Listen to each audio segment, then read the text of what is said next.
Nous avons trop longtemps cru que le silence guérirait nos plaies.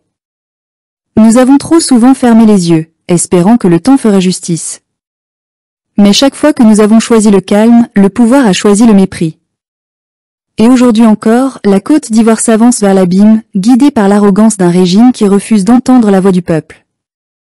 Nous ne voulions pas revivre cela.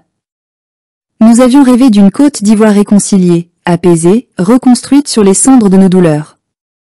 Nous avions pardonné, même sans excuse. Mais à force de tolérer l'injustice, elle est devenue la règle. À force de taire nos colères, elles se sont changées en feu. Alors, quand on nous dit aujourd'hui que Laurent Gbagbo n'a pas le droit d'être candidat, nous entendons plus qu'une simple décision politique. Nous entendons une insulte à la mémoire. Car cet homme n'est pas qu'un ancien président. Il est un symbole. Le témoin vivant d'un combat que le pouvoir n'a jamais réussi à effacer, même après les prisons, même après l'exil, même après les humiliations. Le rejeter, c'est refuser au peuple une part de lui-même. Et que dire de Tidjane Thiam ?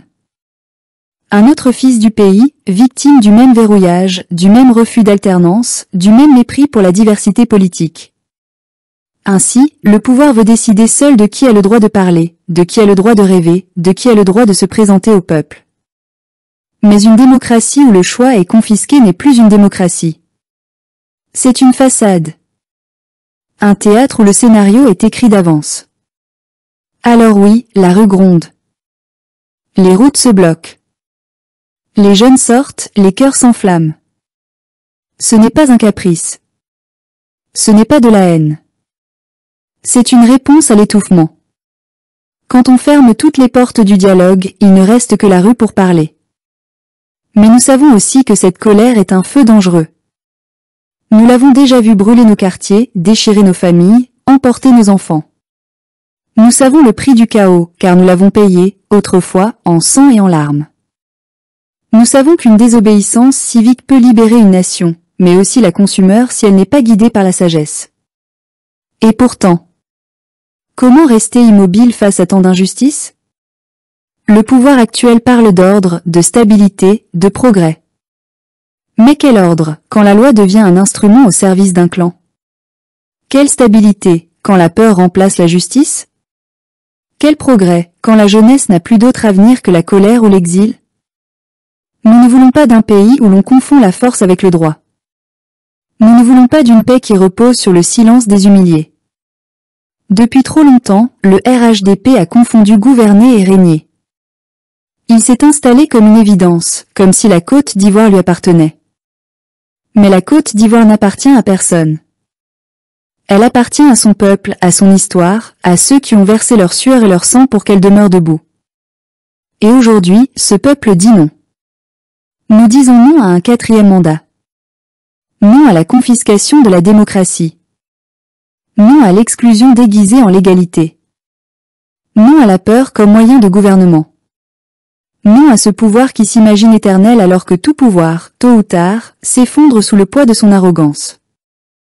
Mais nous disons aussi oui, oui à la liberté, oui à la dignité, oui à la justice. Car nous ne voulons pas seulement protester. Nous voulons reconstruire. Nous voulons une Côte d'Ivoire où chaque citoyen se sent écouté, respecté, représenté. Une Côte d'Ivoire où l'on ne criminalise plus l'opposition, où l'on ne manipule plus la justice, où l'on ne trahit plus la mémoire des anciens. Nous ne sommes pas des fauteurs de troubles. Nous sommes les enfants d'un pays qui se cherche. Nous sommes la voix de ceux qu'on ignore, de ceux qu'on bâillonne, de ceux qu'on méprise. Et si nos cris résonnent aujourd'hui, c'est parce que nous refusons de mourir en silence. Nous savons que certains tenteront de diviser encore, d'opposer le nord au sud, les chrétiens aux musulmans, les riches aux pauvres. Mais cette fois, nous refusons le piège. Car nous avons compris que notre ennemi n'est pas notre voisin, mais le système qui nous dresse les uns contre les autres. Ce système qui s'enrichit pendant que le peuple s'appauvrit, qui prêche la paix pendant qu'il prépare la répression. Nous ne voulons plus de ce cycle. Nous voulons respirer. Nous voulons voter librement, penser librement, vivre dignement. Et pour cela, il faut du courage, le courage de dire la vérité, même quand elle dérange, même quand elle fait peur. Nous ne savons pas jusqu'où cette désobéissance ira. Nous savons seulement quel est le cri d'un peuple à bout. Un peuple qui demande une seule chose, qu'on le respecte. Et si le pouvoir répond encore par la force, alors il prouvera au monde entier qu'il n'a jamais compris ce que signifie gouverner un pays, servir et non dominer. Nous ne voulons pas la guerre. Nous ne voulons pas revivre 2010, ni 2011, ni toutes ces années de douleur et de deuil. Mais la paix véritable ne peut pas être construite sur l'injustice. Elle ne peut pas naître de la peur. Elle ne peut pas fleurir sur le mensonge. Laurent Gbagbo, qu'on le veuille ou non, reste un repère pour des millions d'Ivoiriens. Il incarne cette résistance têtue, cette foi en la souveraineté africaine que rien n'a pu briser. Le rejeter, c'est refuser d'entendre ce que le peuple a encore à dire à travers lui.